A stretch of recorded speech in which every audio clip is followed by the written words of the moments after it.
Hi, everybody, and welcome to another edition of the SoCal Prep Report. Rich Estrella, along with Bob Gibson, and we have Dan DeForest with us. Randy Rosenblum, as usual, calling basketball this week, and of course, our guest tonight, Ralph Grajeda, the head baseball coach over at Yucaipa High School. He'll be joining us tonight, talk a little bit about little baseball and see what's going on. Fellas, how you doing tonight?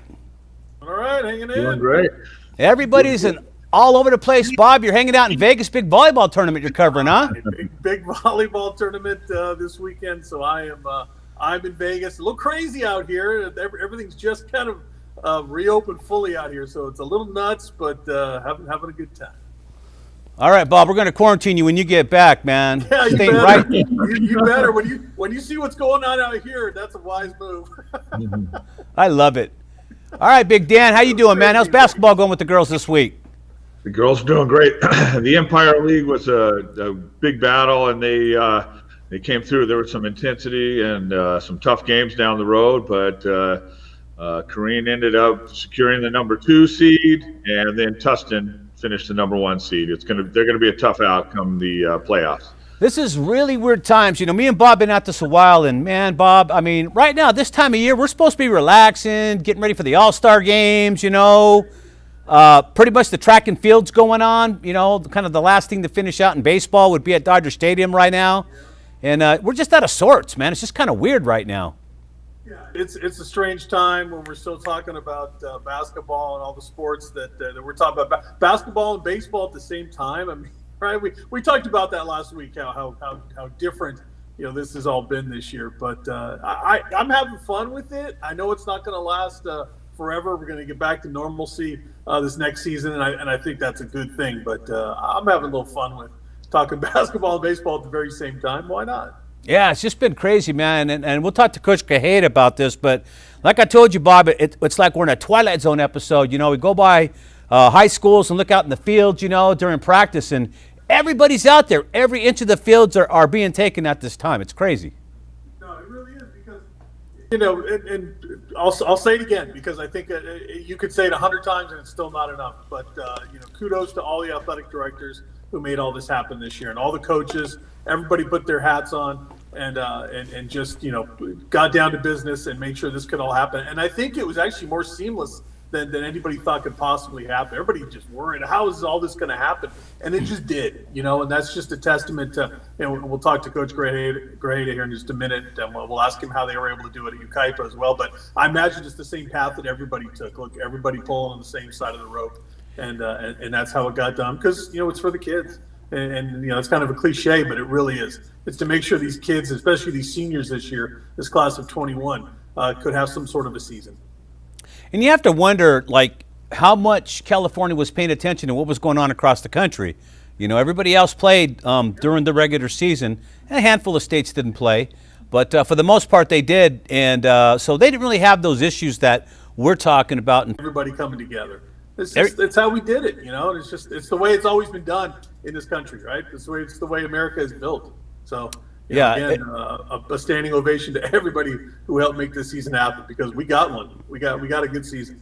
Yeah, interesting at that. And Dan, I'm sure you'll concur, man. It did take a Herculean effort this time around to get all this stuff scheduled and just officiated and in the books with very little controversy. I think that was an amazing job. I think California was a little bit more cautious than some of the other states about getting it started. But once we got rolling here, you could see all the cooperation between the sports, the coaches, the schedules, and, you know, the transportation. It just really came together. It's exciting to see, you know, all the sports, and especially, you know, football get a shot. And now we got baseball, basketball, and all the other sports. So and look, Football will be starting up here in about, what, Bob, 90 days or so? Yeah, I mean, it's literally around the corner. I mean, it really is. You're talking about, here we are at the end of May, 1st of June rolling around. We get through July, and then beginning of August, right? I mean, we're right back into football season. Absolutely. It's not that far away. It really isn't. So next week we'll have updates with basketball. Of course, there's always the at-large playoffs bursts, and then it's going to get started, and it's going to go quick. It's going to go fast. School year's almost done. A month out. Normally everything's done by next week. track meets are usually the last in baseball, and we're still at it. So, we got a ways to go still. We do. It's going to be fun. Yep. No matter what, it's going to be fun, and these kids are going to get to say they played a season this year. I think that's the part that makes me the happiest, right? Yep. Everybody got a season. Absolutely. Hey, let's get almost everybody. I shouldn't say everybody. I think there's some city section schools that may not have gotten some stuff, but we'll talk about that next week as well. Well, Bob, we were talking about that today. When you had some downtime there in Vegas, but then we were talking about that today. So, anyways, hey, Coach Grajeda, I just saw Coach Grajeda pop in. I want to say hi to him. Coach Grajeda, the head baseball coach at Yucaipa, joining us tonight. Didn't want to be rude. Bob, how dare you not introduce our guest when he popped in like that. But anyways, Coach, hey, thanks for joining us, Coach. When we left off last time with you guys had nothing.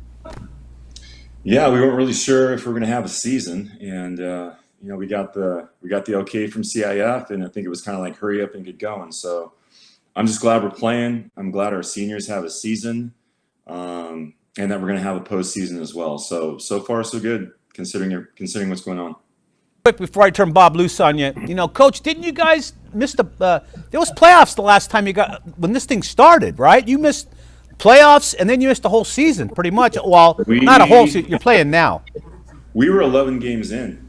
I think everybody was about a third. Yeah. Right. A third of the way into the season. So yeah, we were the first sport. We were the first, a season to get canceled, and and then obviously each season got canceled after that. So yeah. All right, Bob, take it away. Yeah, thanks. Hey, Coach, I think last time we had you on, which was a few months back, and we asked you about how it was to break that news to your then seniors that they were going to get to finish their season. What's it been like to get your program back on track?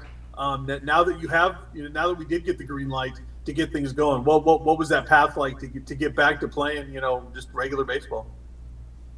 I will tell you, this is my 23rd year. This is probably the longest and hardest year I've had, just because of trying to run the program, keep it competitive, and prepare for the path that we're taking. So we've had an interesting route.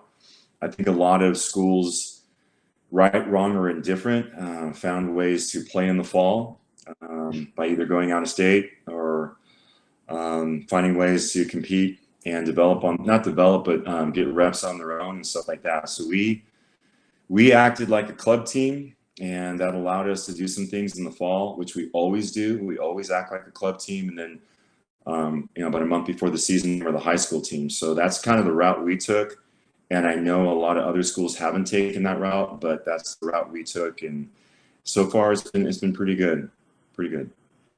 What were the kids able to do during the lockdown? But you can kind of go out to your driveway if you're a basketball player, maybe shoot some hoops. You can maybe throw the football. Were the kids able to get together kind of on their own? Obviously not within the confines of a school atmosphere, but were they able to get together and even just play some tape ball or wiffle ball or something? Good job of working within small groups, small pods, and playing catch. And I think the biggest thing was to keep their arms going, and then they found ways to hit and take ground balls, and they did it in small groups. And then as we got closer to the season, we were able to open it up. And then again, because we did play as a club team, we were able to find some opportunities here and there in the fall to play. I mean, this is a team that you're still, I think you're like 17-8, 16-8, somewhere in there. Yeah. First place.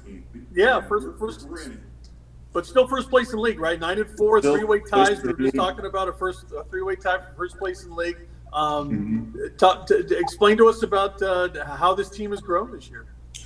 Well, you hit the nail on the head. We are a young team, and because we're a young team, we've made it interesting, if you will. In the league race right now, there is a lot of learning lessons.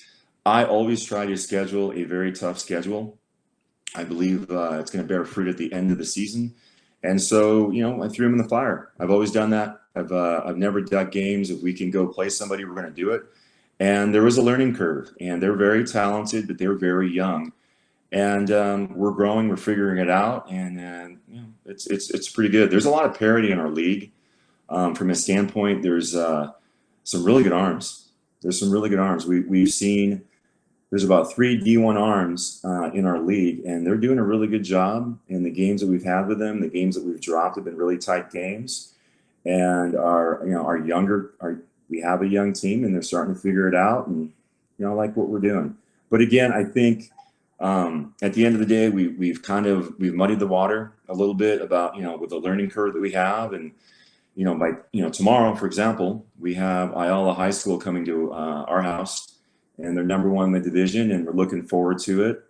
And I think it's another opportunity to grow, another opportunity to learn how to compete against that caliber type of team. And normally we're a team that's in the top 5, and right now we're learning. We're learning. It's a young team. For as talented as it is, we are a very young team.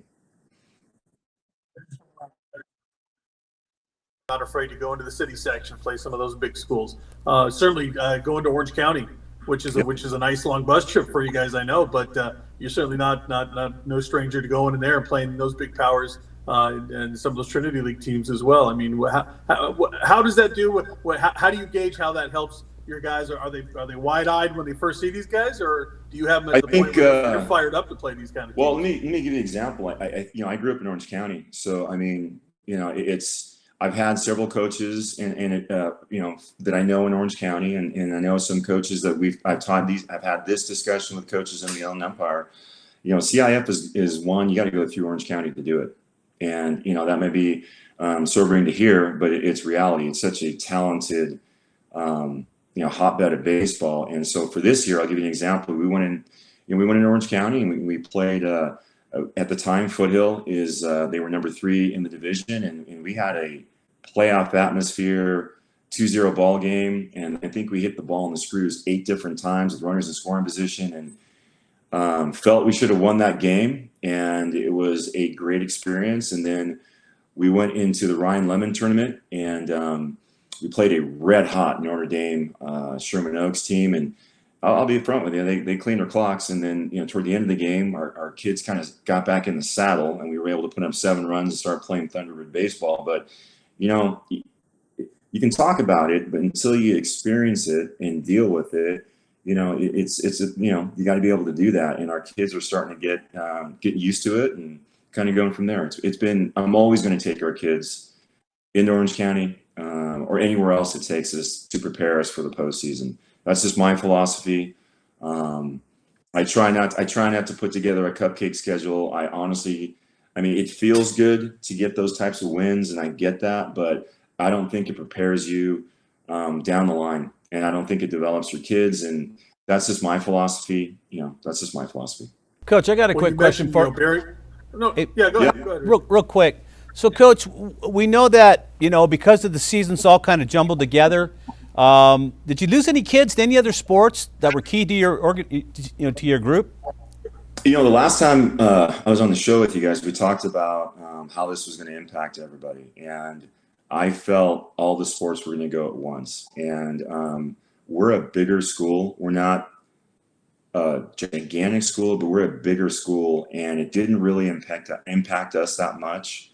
It did impact some of our other sports, but for baseball, it really didn't impact us. We shared a few athletes, but our athletic director has done such a good job, Matt Carpenter, with managing this, and it didn't affect us as much as I imagine it would affect smaller schools that really have to share a small number of athletes. Tough. Makes it tough. Yep. All right, Bob, continue on. Sorry about that. I just was wondering about having to share athletes, because a lot of other schools did. And like Coach just said, the smaller schools seem to take it on the chin more often than not because of the lack of athletes, lack of enrollment. No, it's so true. It's such a great question, because when you're talking about, kids having to make a decision like that. But how about facilities? How did it impact your facilities and sharing, fields and all that kind of stuff as well? Well, our assigner for baseball has done a really good job out here in the Inland Empire, and all assigners have done a great job, because it's been obviously a nightmare season. They've done a pretty good job of spreading out the league games, and we've pretty much, it's kind of an unwritten law. If we get a rain out, or for whatever reason, we're playing on Mondays or Saturdays when there's umpires available. That's just the reality of it. The other thing is, we have, like most facilities, we have lights. I know my AD doesn't get any sleep, or probably hasn't seen his wife in 3 months. So everything is just, they're out there. If we're practicing, we have our soccer team will practice like at 6, 7 in the morning. And then you flip the script on that. And then there's people out there up till 9 o'clock at night under the lights to make it work. And again, we're all doing this because we didn't want to have another, or we learned, last year how important athletics is in a young person's life. And so we're burning the candles at both ends and make sure they have that experience, especially for seniors. So my hat's off to every single athletic director out there, because this is, and you could have never called this, and they're doing a great job. Go ahead, Dan. Hey, Ralph, as a coach, how was the timing with that big layoff as far as getting your team together, the hitting timing, the pitching timing, and then, working together, of course? I mean, are you guys starting to put together some streaks or develop together as a team? I think the team aspect of playing, because we were younger, I think we're a little bit, we needed to play more, and we didn't really get that. We played a lot more than I want to say other high schools did. But as far as like the training and stuff, we got it in. We got it in. Just, without dancing around it, we found a way to get it in. They were able to condition. They were able to, within pods and within groups, to lift. They were able to catch play. They were able to get their bullpens in. They were able to hit.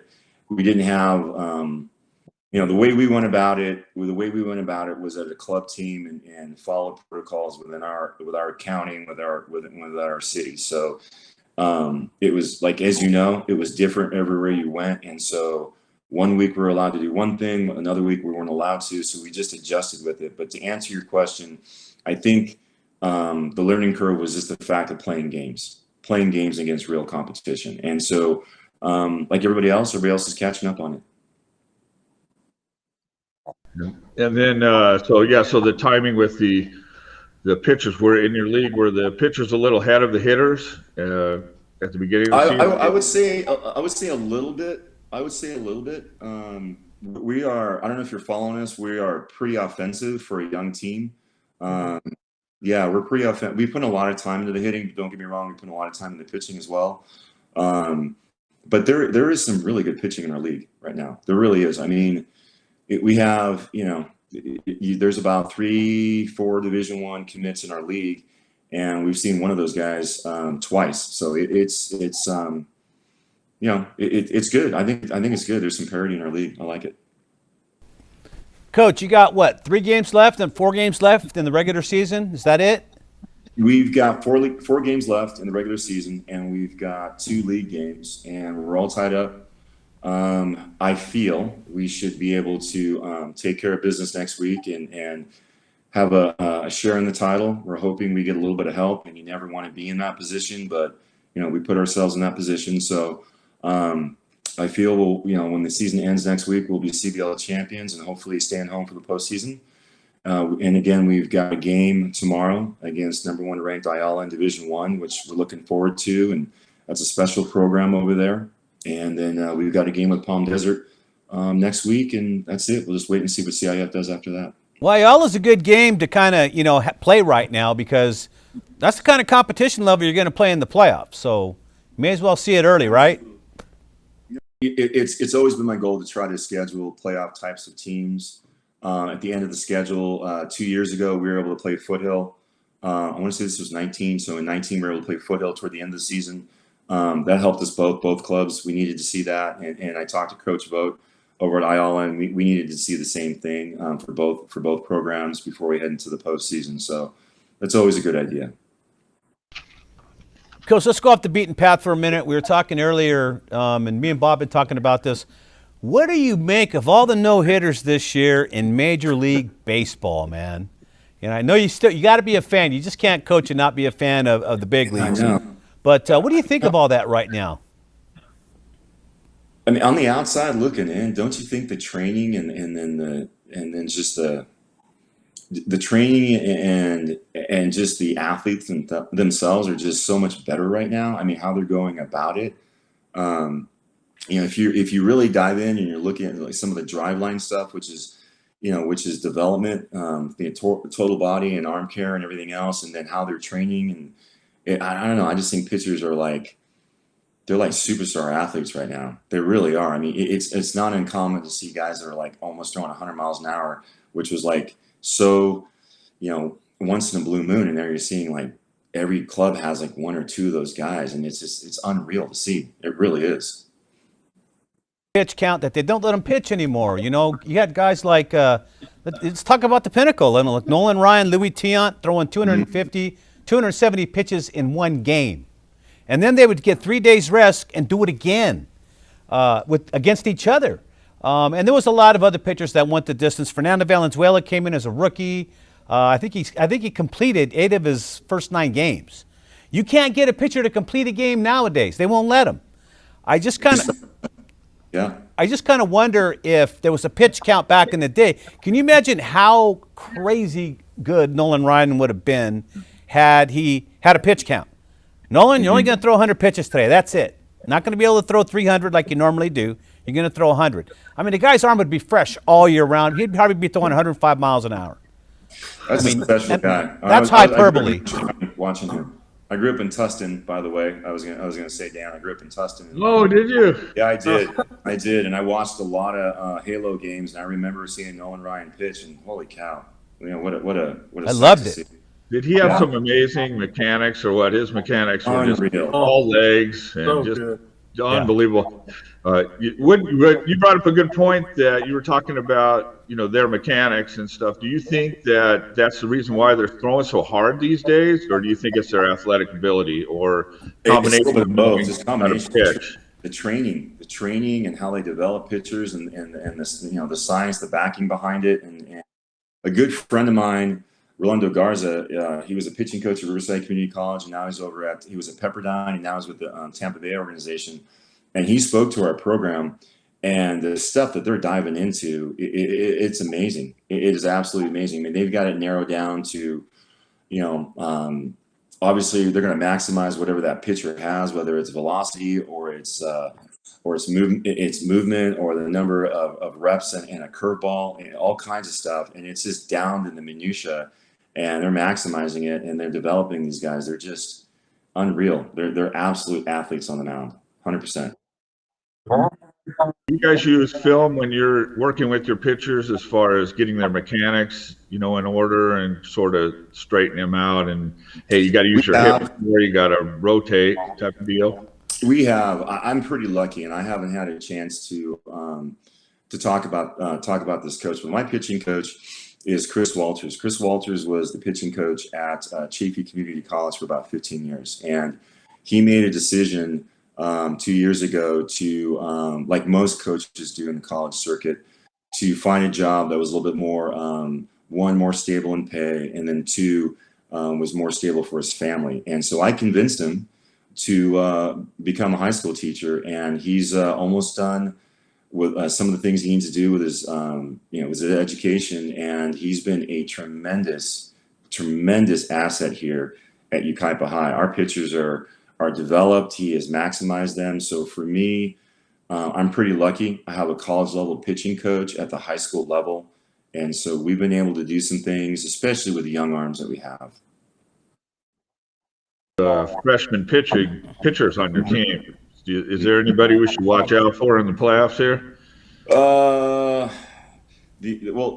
we have quite a few young kids that have committed. We have a right-hander. His name is Owen Egan, and Owen is one of the best players, one of the best two-way players in the state of California. He is committed to UCLA, and he's been up to 93. And he's a young man that we have, and when I say we, I mean my pitching coach has done a great job of having him develop a changeup, being able to repeat his off-speed stuff, curveball. And so not only will he throw upper 80s, lower 90s, he'll come back and be able to throw spotted changeup, repeated secondary pitch or a curveball, and finish a hitter. And he's done a really good job with them.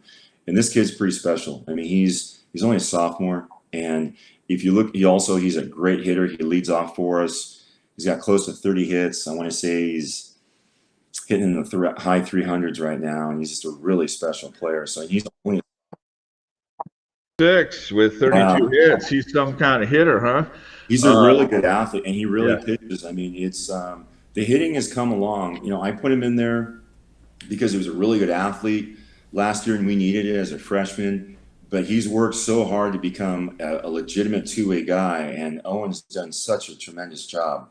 We also have an unsung hero, in my humble opinion. We have a senior. His name's Aiden Rickard. He plays left field for us. This is the first year he started for me. And 4 years ago, when he was in my program, I didn't think he'd get to me. And he's hitting. At one point, he was close to hitting 500. He's got close to 30 hits. He's a 6'6" runner. He just committed to Cal State San Marcos. And that's the type of kid that, you know, when you coach high school baseball, it's your program guy that just takes off and makes your program better. And you don't ever see that. You don't ever really, hang your hat on it. But then he has been such a tremendous asset for us. It wasn't, it wasn't expected. And, and we do have some special hitters. We really do. If you let me go on for a minute, I'll kind of tell you what we got going on. Our shortstop, Caden Huber, is going to USC, but he's got so much pro attention right now. According to Perfect Game, he's the 9th best shortstop in the state of California. And I mean, he's got a lot of pro attention, and it's looking pretty good for him in the draft. And then we've got a junior third baseman. I mean, he looks like Dale Murphy, if you remember that guy. And oh man, I throw batting practice to him, and he makes my yard's big. I have a college level field. We're 330 down the lines and 390 to center, and he'll just crush it. Like, he'll crush it. And I'm looking around like, this is a college level field, and he's making it look like a little league field. We played yesterday, and he hit a 410-foot shot easy, dead center off a really good pitcher. And he is his name's Jacob Reimer. He's going to Cal State Fullerton. He's a junior, and according to Perfect Game, he's the best third baseman in the state of California. So we're lucky with what we have, but surrounded with what the rest of the team surrounded is a very young team. It really is. So we've got pieces. We just need to grow up a little bit, and we're getting there. We're getting there. Sounds like you guys are going to be monsters pretty soon, before too long, huh? I'm hoping so. Young team like that? But you got, a lot of it's a maturation process, and a lot of it is experience. We've got quite a few kids that are committed to the D1 level, but they're young. And, I think the next couple, 2-3 years, I like what we have. I like what we have right now. It's just, there's a learning curve. Hey, Coach, it sounds like you also stress academics as well, right? I mean, it sounds like your program's sending a lot of kids to college. Yeah, we're on them pretty good. I think it's the ex-college coach in me. I can't help but, stay on kids, make them – every kid thinks they're going to get all kinds of athletic money, and we all know that that's not the case. Grades make up a big part of rosters, and we tell our kids grades are money all the time, but you only get 11.75 scholarships for baseball. I may be off on that, but you got to be able to spread that out and get 36 guys on the roster. And I get that, being a former coach. And, we're on our kids about it. I'm in my 4th year. We just had Aiden Rickard, who I just spoke about, commit to Cal State San Marcos. That's our 25th kid that's committed to school in 4 years. And we've got a freshman that I needed to make a decision. I say that half-heartedly, but he's got it down to 2 Big West schools, and I'm like, they're both great decisions. Just pull the trigger. Right on. Hey, listen, guys, that's it. We're out of time. Wow. Larry's doing this with one hand and this unwinding with the other. Hey, Bob, thanks for coming back, man. Very nice of you. I know that the I dropped out. What happens in Vegas stays in Vegas, but I know. I dropped out and got back. I was just going to say something like that, but you beat me to it. I know what you're up to, Bob. You're nefarious, boy, you. All right, hey, listen, Coach Grajeda, thank you for joining us. We wish you all the luck going forward. Good luck against Ayala. If you guys win that game, you're legit. You're legit already, but I mean, it'll make you super legit because they are very good. What are they, like 16 or 18-1 on the season? They're 18-1. Jeez. Special program. Coach does a great job. It's a great test for us before the postseason, so looking forward to it. Perfect. Like you say, line them up heavy at the end. That'll tell you exactly where you're at going into the postseason. Absolutely. All right, we'd like to thank our guest, Ralph Grajeda, the head coach, baseball coach over at Yucaipa. I'd like to thank Bob Gibson all the way from Las Vegas tonight joining us. And, of course, as always, Dan DeForest from Tustin. On behalf of the group, I'm Rich Estrella saying so long to your friends here at the SoCal Prep Report. We'll see y'all next week.